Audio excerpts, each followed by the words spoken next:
पंजाब का ये नशा भी 6 पावर बढ़ाने के लिए ये करते हैं नशा। किसी की गर्लफ्रेंड छोड़ गई,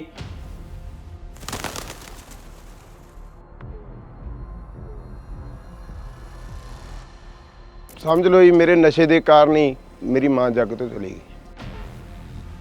तब ऐसे होता है भी जब भी मैं बाहर निकलूंगा भी मैं जाके उसको मार दूंगा, जो भी मेरे को उठा के लाया ना। ਇਹ ਜਿੰਨਾ ਮਰਜ਼ੀ ਲਾਈ ਚੱਲੋ, ਇਹ ਆਪਾਂ ਨੂੰ ਇਹਦੇ ਨਾਲ ਕੋਈ ਸਬਰ ਹੀ ਨਹੀਂ ਆਉਂਦਾ ਹੈਗਾ। मरनों मर जू बंदा ही बस। जो ड्रग प्रॉब्लम है ये पंजाब स्पेसिफिक प्रॉब्लम नहीं है, air pollution Delhi specific problem नहीं है। मेरे माँ बाप ने मुझे को जंजीरें से भी बांध के रखा था, वो भी मैं तोड़ के मतलब के भाग गया था। भी मैं नशे वाले के पास गया था कि मुझको नशा दे दो। फिर मैं उसके बाद फिर मैं टीका लगाने इंजेक्शन लगाने लगा। हमारे पास ऐसे पेशेंट भी हैं जिनकी बहुत सारी नसें हैं जो बंद हो चुकी हैं, और उनका लास्ट जी स्टेज है वो प्राइवेट पार्ट ही रह जाता है। सबसे डेथ होने के चांस भी प्राइवेट पार्ट के हैं।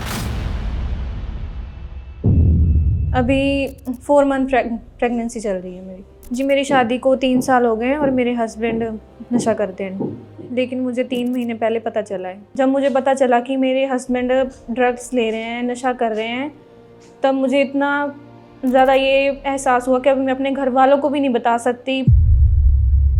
शादी मेरी 3 साल पहले हुई। मैं मुस्लिम हूँ, मेरी वाइफ सिख है, और धीरे धीरे अभी 1 साल पहले मैंने चिट्टे का शुरू कर दिया।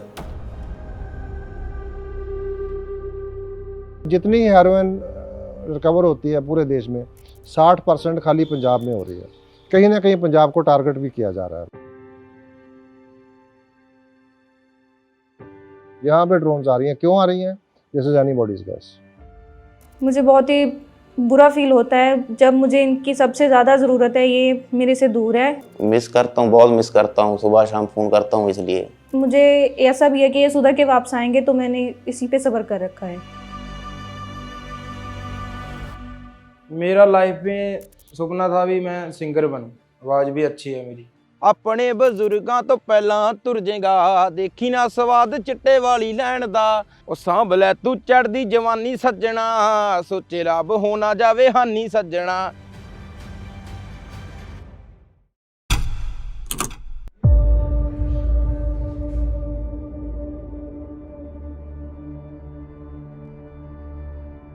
दो 2023 में मेरी शादी हुई और मेरी ज़िंदगी बहुत बढ़िया चल रही थी। पहली बार मैं अपने दोस्त की बर्थडे पार्टी में गया था। मेरे को पता नहीं था इसका क्या अंजाम होगा आगे जाके। उन्होंने 1-2 बार मेरे को कश लगवाया, उसके बाद मेरे को थोड़ा अच्छा लगा, मैंने 2-4 कश और लगाए। फिर कभी दूसरे दिन, कभी तीसरे दिन, फिर नौबत यहाँ तक आ गई रोज़ नशा करने लग गया मैं। दिसंबर की बात हो गई जब मैं बिल्कुल नशे में टुल था, मेरे को कुछ भी पता नहीं था। मैं घर पे आया, घर वाले मेरे को बोलने लगे। मैंने अपनी घरवाली पे भी हाथ उठाया, अपनी माता पे भी हाथ उठाया, लेकिन जब मेरे को सुबह पता चला तो मेरे को बहुत शर्मिंदगी हुई। पहले तो घर में बहुत सारी लड़ाइयाँ होने लगी, चीज़ें तोड़ने फोड़ने लगे, और घर में चोरी भी की, इन्होंने गहने चोरी किए। तो तब हमें मतलब ऐसे शक होने लगा था कि ये नशा करने लग गए हैं। फर्क ये है जी, ਜਿਹੜਾ ਆਪਾਂ ਪੰਨੀ ਤੇ ਲਾਉਣੇ ਆ ਉਹ ਤਾਂ 10-15 ਮਿੰਟ ਲੱਗਦੇ ਆ ਨਸ਼ਾ ਹੋਣੇ ਕੇ।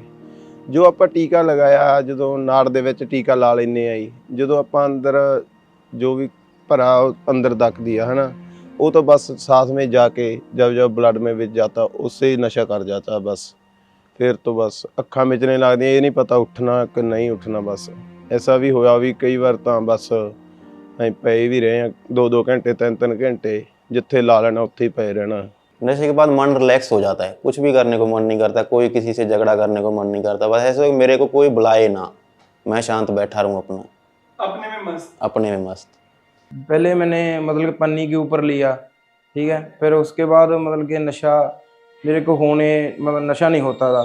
3000 4000 5000 कभी करता था, पर नशा नहीं होता।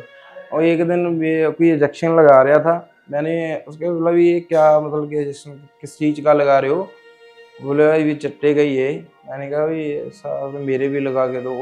उसने 2 सरिंजा लिया नमियाँ, उसके ऊपर थोड़ा सा डाला, थोड़ा सा डाल के जब मैंने लाया वो इतने थोड़े से नहीं मेरे को मतलब कि कैम कर दिया पूरा। ठीक है, मैंने बोला यार मैं इतने पैसे लगा के भी इतना 3000 का नशा करता हूँ, मेरे को नशा नहीं होता। इसमें टीके में 500 का भी नशा डाला, इतना नशा कर दिया इसने।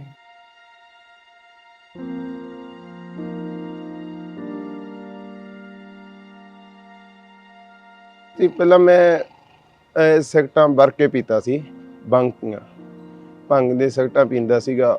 ਉਸ ਤੋਂ ਬਾਅਦ ਹੌਲੀ ਹੌਲੀ ਜੀ ਫਿਰ ਮੈਨੂੰ ਮੈਡੀਕਲ ਲੱਗ ਗਿਆ ਜੀ ਮੈਂ ਖਾਣ। ਥੋੜਾ ਮੈਡੀਕਲ ਜਿਵੇਂ ਮੈਂ ਇੱਕ ਗੋਲੀ ਖਾਧੀ, ਅੱਗੇ ਥੋੜਾ ਥੋੜਾ ਵੱਧਦਾ ਗਿਆ ਜੀ, ਬਸ ਮੈਂ ਆਏ ਵੱਧ ਗਿਆ ਜੀ ਥੋੜਾ ਜਿਹਾ।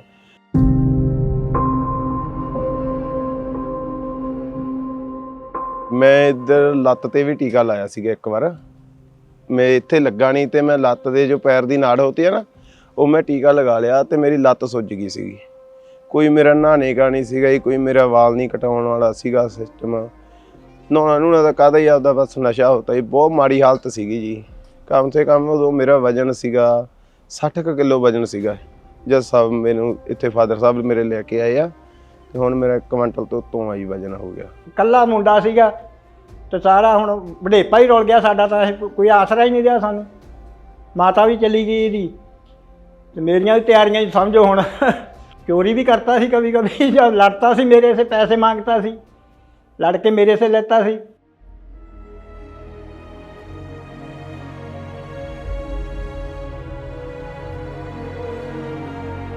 नहीं, मेरे भाई ने ना मेरे को मतलब कि बहुत रोका, मेरी बहुत हेल्प भी की उसने उठा के मेरे को सेंटर में छोड़ा था। बल्कि वो मेरे से लड़ता था भी, ये क्यों कर रहा है, वो कोई नशा नहीं करता। ठीक है, जब उसको मतलब कि और लोग बताते थे यार तुम्हारा भाई यहाँ पर पैसे मांगता था, यहाँ मेरे से पैसे मांगता था। वो शर्मिंदा होता था, मेरे को बोलता था यार मेरी बेइज्जती हो रही है या घर वालों की बेइज्जती करवा रहा है तू। ठीक है, मतलब कि उसने फिर एक दिन मुझको नहीं उठा कर यार दोस्त इकट्ठे कर मेरे को जनेर सेंटर में भर्ती किया। हमारे पास सबसे छोटा जो एज है वो 14 साल का लड़का है, सबसे छोटा, और सबसे हाई क्वालिटी 60+ भी आ रहे हैं पेशेंट। डी एडिक्शन सेंटर में आमतौर पर ऐसे लोग आते हैं जिनको पहले उन्होंने सब एडिक्शन की सब कुछ किया, लेकिन जब उनको या तो सोशल निगलेक्ट शुरू हो जाता है मिलना, या उनके पास सोर्सेज ख़त्म हो जाते हैं जो उनको जैसे मॉनिटरी उनका जो डिक्लाइन होना शुरू हो जाता है, या फिर फैमिली से ही प्रेशर शुरू हो जाता है, तो ऐसे लोग ज़्यादा आते हैं हमारे पास। 3 साल हो गए मेरी शादी को, अभी 4 मंथ प्रेगनेंसी चल रही है मेरी लव मैरिज है, और मैंने अपनी घर वालों के खिलाफ जाके शादी की है। जब मुझे पता चला कि मेरे हस्बैंड ड्रग्स ले रहे हैं, नशा कर रहे हैं, तब मुझे इतना ज़्यादा ये एहसास हुआ कि अब मैं अपने घर वालों को भी नहीं बता सकती। सब रिश्तेदार बोलने छोड़ दिए, सब आस पड़ोस वाले भी मिलना बरतना छोड़ दिया उन लोगों ने। सास हैं, उन्हें मैंने बताया, उन्हें तो पहले ही शक था लेकिन मैं उनकी बात नहीं मानती थी। मुझे लग रहा कि वो झूठ बोल रही हैं।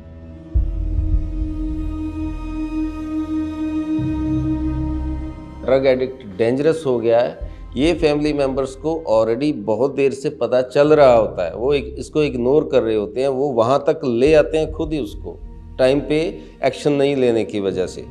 क्योंकि जब उसने शुरू से ही ज़बरदस्ती पैसा मांगना शुरू कर दिया तो उनको ऑलरेडी पता होता है कि ये बंदा तो इस लाइन पे जा चुका है।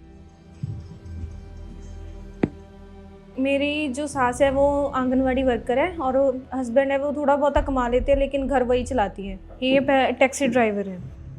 बिल्कुल लेबर क्लास भी है नो डाउट, लेकिन वो ज़्यादा लंबा इसको चला नहीं पाते, तो जो लोअर मिडिल क्लास है वो ज़्यादा इससे ग्रस्त है। जो ये काम करते थे, जो भी इनकी सैलरी होती थी, वो सब नशे में आती है। घर में बिल्कुल भी पैसे नहीं देते थे। कमाता था अच्छा, मेरा चल जाता था, इतना कमाता, लेकिन मैं घर में कुछ नहीं देता था, इसलिए घर वालों को भी शक होने लगा था कि पहले पैसे आते थे, कभी 40,000 आया महीने का, कभी 50,000 आया, और एकदम से बिल्कुल ही बंद हो गए पैसे आने।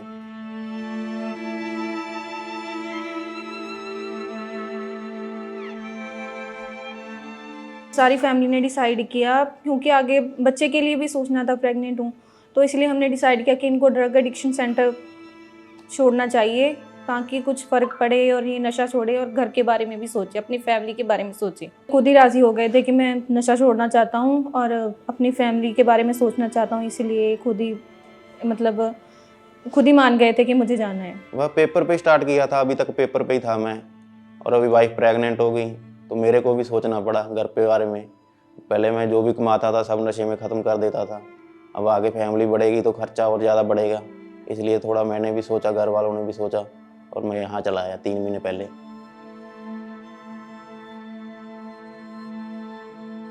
मैंने सुबह ही नशा लगा लिया। मेरे पास तो रात वाला वो बचा था, मैंने नशा करके मैं सुबह 5 बजे मैं पे गया, दोबारा नींद में था, मेरी अक्खा मिच रही था, तो मेरे को उठा के ये बात सेंटर में भर्ती करने लिए, ये मेरे को याद है। ठीक है, मैं मतलब के पूरा जोर लगा रहा था भी मैं भाग जाऊं, पर वो भागने नहीं दिया, यानी यहाँ पर ले आए। समझ लो बंदे की जमीर ही मर जाती है जी। बच्चों का नशे से सिवाय ना माँ ना प्यो कुछ नहीं दिसता ही। साल 6 महीने नहीं पता लगा भी मनप्रीत नशा करता है। ਜਦੋਂ थोड़ी थोड़ी पता जैसे जैसे नशे का ਵੱਧ ਗਿਆ मैं पता लगता गया, उदा सारी दूरियां ही बंद गई। बाद चों रिश्तेदार भी कोई नहीं सी, पहला सारे आउंदे सीगे, मामी मासर सब आउंदे सीगे, आंढ गुआंढ भी सारे बुलाउंदे सीगे जी। उस तो बाद तां कोई पछाणों भी हट जा गया जी। बाद चों तां कोई पछाणदा भी नहीं सीगा ये मनप्रीत गली विच ਜਾਂਦਾ ਜਾਂ कुछ। जन्म लिया उदों तो बहुत वधिया लगा, सारे रिश्तेदारां ने खुशी मनाई कि बच्चा होया ते वड्डा हो के काम करूगा, सहारा देऊगा माँ प्यो नूं। तो जो उम्र के हिसाब नाल 21-22 साल का हो गया उदों नशे च वड़ गया, सारा काम ही बेकार कर दिया, सारे रिश्तेदारां ने सारिਆਂ ने गड़बड़ कर दिया। तो समान बेचने लग गया, घर का सारा कुछ बेच दिया, कुछ नहीं छोड़ा। मैं तो कभी किसी को बताता सी, कभी किसी को बताता सीगा भी इसको समझाओ, पर समझदा ही नहीं सीगा कुछ, सारा कुछ बेचने लग गया। पंजाब में जैसे कोई दोस्त है, उसको पता है इसके पास पैसे है, मेरे पास पैसे ख़त्म हो गए हैं, वही दोस्त को मारता है भी इसके ज़रिए मेरा नशे का चल जाएगा। गानों में बहुत ज़्यादा नशे की बात होती है, इसीलिए कई लड़के गाने सुन के ही नशा करना लग जाते हैं। कोई किसी को बोल देता है हाँ सेक्स के लिए अच्छा है, टाइमिंग ज़्यादा लगती है, कोई इस तरह से लग जाता है। जहाँ कोई जैसे मैं ड्राइवर हूँ, लंबा ड्राइविंग करता हूँ, कोई इस वजह से लग जाता है। पहले मैंने नशा किया था 21 साल की उम्र में। मेरे दोस्त चट्टे का सेवन करते थे 2 जने, तो उसके साथ मैंने बोला भी ये क्या है, भी ऐसे तुम पीते रहते हो, तो मतलब कि मैं कहा मुझे भी दिखाओ भी क्या चीज़ है। और मैंने जब पिया तो मेरे को मतलब सर मेरा घूमने लगा, ठीक है, थोड़ी देर बाद मुझे अच्छा लगने लगा, ठीक है, उसके बाद फिर मैं डेली यूज़ करने लगा वो चीज़। जो ड्रग प्रॉब्लम है ये पंजाब स्पेसिफिक प्रॉब्लम नहीं है। सबसे ताकतवर देश दुनिया में अमेरिका ही है, वहाँ पे हर साल 1 लाख लोग ड्रग ओवरडोज से मरते हैं आज भी। वो एक प्रेसिडेंट को उठा के ले आए, उन्होंने मिलिट्री लगा दी, सारा कुछ कर दिया, लेकिन ड्रग्स को कंट्रोल नहीं कर पा रहे। इसके कारण बहुत सारे हैं, उसको हम स्टडी करते हैं। मतलब कि पहले तो इजी मिल जाता था ही, अभी मेरे हिसाब से 2-3 साल हो गए या ये नशा थोड़ा कम हो रहा है। पंजाब को बदनाम किया जाता है। अगर मैं बात करूं क्राइम की, आप नारकोटिक्स कंट्रोल ब्यूरो का डाटा देख लो, पंजाब पहले नंबर पे नहीं है। मैं खुद टैक्सी ड्राइवर हूँ, मेरे को खुद पता है भी कहाँ पे क्या मिलता है। अगर मेरे को कोई पूछेगा तो मैं लेके जाऊँगा उसको, तो इधर हम किसी को भी पूछेंगे तो वो लेके चला जाएगा आपको। मेन रीज़न है जो पाकिस्तान से सप्लाई आ रही है, मैक्सिमम सप्लाई है जो पाकिस्तान से बाई ड्रोन्स आ रही है। सबसे ज़्यादा अफेक्टेड अगर मैं बताऊं तो तरन सबसे ज़्यादा अफेक्टेड है, फिर गुरदासपुर होगा, फिर अमृतसर होगा, फिर दूसरे होंगे। पठानकोट में कम है। टीके कहाँ लगाते थे बॉडी पे?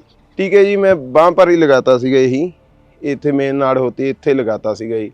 उससे बाद जानी कि मैं टीका साल के टीके लगाए हैं, उससे बाद फिर मैं इत्थे सेंटर च आ गया। जो ये दवा है इससे जो हम बुप्रेनोर्फिन वगैरह यूज़ कर रहे हैं, तो इससे भी लोग एडिक्ट हो रहे हैं। जो आदमी इंजेक्शन लगाता है उन पे फोकस कर रहे हैं कि आप इंजेक्शन छोड़ो। उसके लिए हमने एक तो उनको हमारे जो ओट सेंटर बनाए हैं, that is a game changer, कि आप वहाँ से जाके दवाई ले लो। आप टीके मत लगाओ, क्योंकि अगर आपने टीके लगाने बंद कर दिए आप ओवरडोज डेथ से नहीं मरोगे, आपको काला पीलिया नहीं होगा, आपको एड्स नहीं होगी, तो लोगों को हमारी बात समझाने लगती है। तो स्टिग्मा कम हुआ है कम्युनिटी पार्टिसिपेशन से, VDC की वजह से। ਪਹਿਲਾਂ ਤਾਂ ਕੋਈ ਐ ਸਵਾਦ ਸੀਗਾ ਜੀ, ਸਵਾਦ ਆਉਂਦਾ ਸੀਗਾ। ਬਾਅਦ ਚ ਤਾਂ ਇਹ ਮਜਬੂਰੀ ਬਣ ਗਈ ਜੀ। ਸਵੇਰ ਉੱਠਣਾ ਉਦੋਂ ਹੋਣਾ ਵੀ ਹਾਂ ਵੀ ਹੁਣ ਨਸ਼ਾ ਹੋਵੇ, ਹੋਰ ਕੁਝ ਨਾ ਹੋਵੇ, ਨਾ ਕੋਈ ਮਾਂ-ਬਾਪ ਕੋਈ ਐਸਾ ਬਸ ਦਿਸਤਾ ਹੀ ਨਹੀਂ ਜੀ ਕੁਛ ਨਸ਼ੇ ਜਿਵੇਂ ਦਾ। एक चिट्टे का जो डोज है कितने का पड़ता है? ਪਹਿਲਾਂ ਤਾਂ ਜੀ ਮੈਂ ਥੋੜਾ 200 ਦਾ ਲੈਂਦਾ ਸੀਗਾ ਜੀ। ਪਹਿਲਾਂ 200 300 ਲੈਣਾ, ਫਿਰ ਹੌਲੀ ਵੱਧਦੇ ਗਏ ਜੀ। ਫਿਰ ਮੈਂ ਜਦੋਂ ਇੱਥੇ ਮੈਂ ਦਾਖਲ ਹੋਇਆ ਉਦੋਂ ਮੈਂ ਘੱਟ ਤੋਂ ਘੱਟ ग्राम पौनी ग्राम पीता सीगा। पौना ग्राम कितने का आता है? पौना ग्राम जी आता है 3000-3500 का रोज का 3000? हाँ जी। पैसे कितना होते हैं? ਪੈਸੇ ਇਦਾਂ ਹੀ ਆ ਜੀ, ਬਸ ਇੱਥੋਂ ਠੱਗੀ ਮਾਰ ਲਈ, ਉੱਥੋਂ ਠੱਗੀ ਮਾਰ ਲਈ, ਇਦਾਂ ਹੀ ਚਾਹੇ ਘਰਦਿਆਂ ਤੋਂ ਕੁਝ ਲੜ ਕੇ ਲੈ ਲਏ ਜੀ। एक और बात बताने वाली है, जैसे जी अपने डेथ हो रही है, वो शराब से ज़्यादा होती है डेथ, हेरोइन से नहीं। घर में नशा छोड़ने की कोई पॉसिबिलिटी नहीं है, क्योंकि घर में हमारी सोसाइटी वही है, हमारे यार दोस्त वही है, ईज़िली हमें नशा मिलेगा। मान लो हमें तोड़ लग रही है तो नशा हमारे यार दोस्त हमारे घर पर पहुंचता कर देंगे, वो तो सब कुछ ये बंदिश में जहाँ सेंटर में आकर ही छोड़ने की पॉसिबिलिटी है।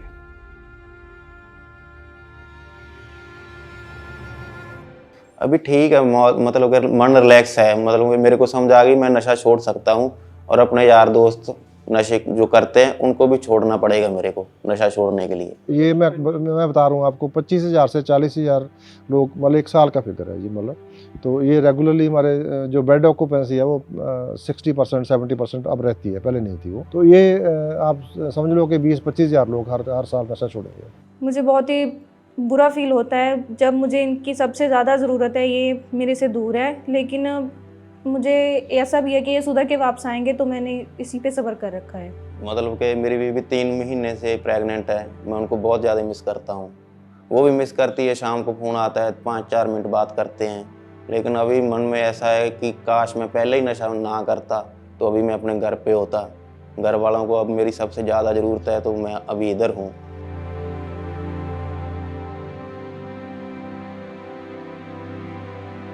छोड़ के जिंदगी कैसे चल रही है? मजा आ रहा है? ਪੂਰਾ ਜੀ ਪੂਰਾ ਆਨੰਦ ਹੈ। ਹੁਣ ਸਭ ਬੁਲਾਤੇ ਆ ਜੀ, ਹੁਣ ਰਿਸ਼ਤੇਦਾਰ ਵੀ ਸਾਰੇ ਵਰਤਣ ਲੱਗ ਗਏ ਆ, ਆਣ ਗੁਆਂਢ ਵੀ ਗਲੀ ਵਾਲੇ ਵੀ ਸਾਰੇ ਬਹੁਤ ਵਧੀਆ ਜੀ। ਹੁਣ ਤਾਂ ਪੂਰਾ ਹਰੇਕ ਬੁਲਾਉਂਦਾ ਜੀ, ਅੱਗੇ ਕੋਈ ਨਹੀਂ ਪਛਾਣਦਾ ਹੈਗਾ। ਹਾਂਜੀ, ਹੁਣ ਮਨ ਨੂੰ ਪੂਰੀ ਤਸੱਲੀ ਹੁੰਦੀ ਹੈ ਕਿ ਮੁੰਡਾ ਸੁਧਰ ਗਿਆ। ਅੱਗੇ ਹੋਰ ਵੀ ਮੁੰਡੇ 2-3 ਸੁਧਾਰੇ ਆ ਵਿੱਚ, ਹੁਣ ਸੁਧਰਿਆ ਹੋਇਆ ਅੱਗੇ ਨੂੰ बहुत ज़्यादा। सबसे मतलब कि मेन मकसद ये है अपने मन पे काबू होना चाहिए नशा छोड़ने के लिए। अपना मन नहीं मानेगा तो आदमी इधर चाहे 3 महीने लगाए चाहे 3 साल लगाए, वो बाहर जाके फिर नशा करने लग जाएगा। अभी बस कुछ दिन और जाएंगे, मतलब कि 5-7 दिन, उसके बाद मैं घर पे जा सकता हूँ। मतलब मेरा शरीर पूरा रिकवर हो चुका है। टोटल कितने साल तक नशा किया? टोटल मैंने यानी मतलब कि 7-8 साल। अब मेरे को छोड़े को मेरे को 3 साल हो गए। 3 साल से सोबर? हाँ जी, 3 साल से यहीं सेंटर में आया था मैं, जनेर सेंटर से मैं छोड़ के आया था।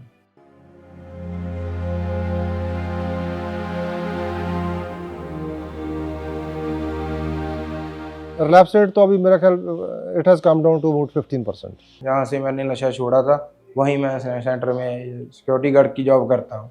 देखो इसमें मतलब मैं बड़े गर्व के साथ कहता हूँ, मेरे मुख्यमंत्री ने कहा कि डॉक्टर साहब हमने अगली पीढ़ी बचानी है, हमने अपने पंजाब की जवानी बचानी है, पैसे की चिंता मत करो, जितने पैसे मांगते हैं हम आपको देते हैं। अभी तक हमें वो 70 करोड़ दे चुके हैं। आगे मेरे पास अपनी गाड़ी है, मैं ड्राइविंग करूँगा अपनी ज़िंदगी में मस्त। फिर से नशा करोगे कभी? नहीं, तौबा करके जाऊँगा इधर से। सभी को यही बोलना चाहूँगी, जिनके घर में कोई भी, जिनके बाप भाई बेटा जो भी नशा कर रहे हैं, उन्हें एक बार यहाँ पे ज़रूर मतलब नशा मुक्ति केंद्र में छोड़ना चाहिए।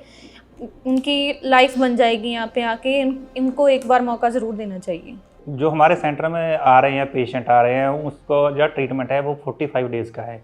हम 45 डेज़ में पेशेंट को रिकवर करके ठीक कर देते हैं बिल्कुल, जिसमें मेडिसिन भी चलती है, उसकी योगा क्लास भी होती है, उसकी काउंसलिंग भी होती है, गेम भी होती है, जिम वगैरह भी होता है, सभी जो है मेडिटेशन भी होती है उसकी। मेरे थप्पड़ भी मारा था मेरे भाई ने, ये अभी सुधर के आना 20-25 दिन बाद लगने लगा था। अभी चलो अच्छा हो रहा है, अभी सही हो रहे हैं हम, ठीक है। मतलब कि 1 महीने में मेरे को गुस्सा ले गया था, अभी जो मतलब कि गुस्सा था मेरे भाइयों के ऊपर भी, मेरे को क्यों लेके आए यहाँ पर, मेरे को छोड़ दिया, ठीक है। अभी जाके मैं उसका सिर फोड़ूंगा, ठीक है, ऐसा मेरे को गुस्सा था। और फिर मेरा गुस्सा डल गया। मेरे को घर के जो मेंबर थे या ब्रदर मेरे, वो मेरे को मिलने भी आए थे। फिर उसने बोला भी हाँ अभी, कि मैं कहा अभी सेट भी अच्छा हुआ, आपने मेरे को छोड़ दिया यहाँ। जो आदमी नशा लेता है वो क्रिमिनल नहीं है, वो पेशेंट है, मेंटल हेल्थ का इशू है, उसका इलाज करना है। और जो नशे का व्यापार करते हैं, चाहे वो लोकल लेवल पे कुरियर हो, जहाँ जो बड़े बिग फिश है, दोनों के ऊपर कार्रवाई हुई, बिग फिश के ऊपर भी और जो गांव के लेवल पे, जहाँ अपने एक ब्लॉक के लेवल के ऊपर जो नशे की सप्लाई करते थे। अब मैं यही चाहती हूँ कि ये घर पे बिल्कुल नशा मुक्त होके आए, बिल्कुल नशा ना करे। निकलने के बाद सबसे पहले क्या करोगे? पहले घर पे जाऊंगा, घर वाली को साथ लूंगा, गुरुद्वारे में जाऊंगा, परमात्मा का शुक्र करूंगा कि मेरा नशे से पाला छूट गया। और आगे का मेरा प्लान है, मैं मतलब कि सॉन्ग वगैरह गाने हैं, लिखने हैं। अभी मेरा एक गाना आ भी रहा है। ਉਹ ਗੱਲ ਤੁਹਾਨੂੰ ਆਖਾਂ ਇੱਕ ਖਰੀ ਮਿੱਤਰੋ, ਕਈਆਂ ਕੋਲੋਂ ਜਾਣੀ ਨਹੀਂ ਉਹ ਜਰੀ ਮਿੱਤਰੋ, ਮੈਨੂੰ ਇੱਥੇ ਟਾਵਾਂ ਟਾਵਾਂ ਸਿੰਘ ਜਾਪਦਾ, ਦੁਨੀਆ ਨਸ਼ੇੜੀਆਂ ਨਾ ਭਰੀ ਮਿੱਤਰੋ, ਬਹੁਤਾ ਚਿਰ ਦੁਨੀਆ ਤੇ ਨਹੀਂ ਉਹ ਕੱਟਦਾ ਵੀ ਜਿਹੜੇ ਦਿੰਦੇ ਮੌਕਾ ਮਾਪਿਆਂ ਨੂੰ ਦੁੱਖ ਸਹਿਣ ਦਾ, ਆਪਣੇ ਬਜ਼ੁਰਗਾਂ ਤੋਂ ਪਹਿਲਾਂ ਤੁਰ ਜਾਏਗਾ, ਦੇਖੀ ਨਾ ਸਵਾਦ ਚਿੱਟੇ ਵਾਲੀ ਲੈਣ ਦਾ, ਆਪਣੇ ਬਜ਼ੁਰਗਾਂ ਤੋਂ ਪਹਿਲਾਂ ਤੁਰ ਜਾਏਗਾ, ਦੇਖੀ ਨਾ ਸਵਾਦ ਚਿੱਟੇ ਵਾਲੀ ਲੈਣ ਦਾ।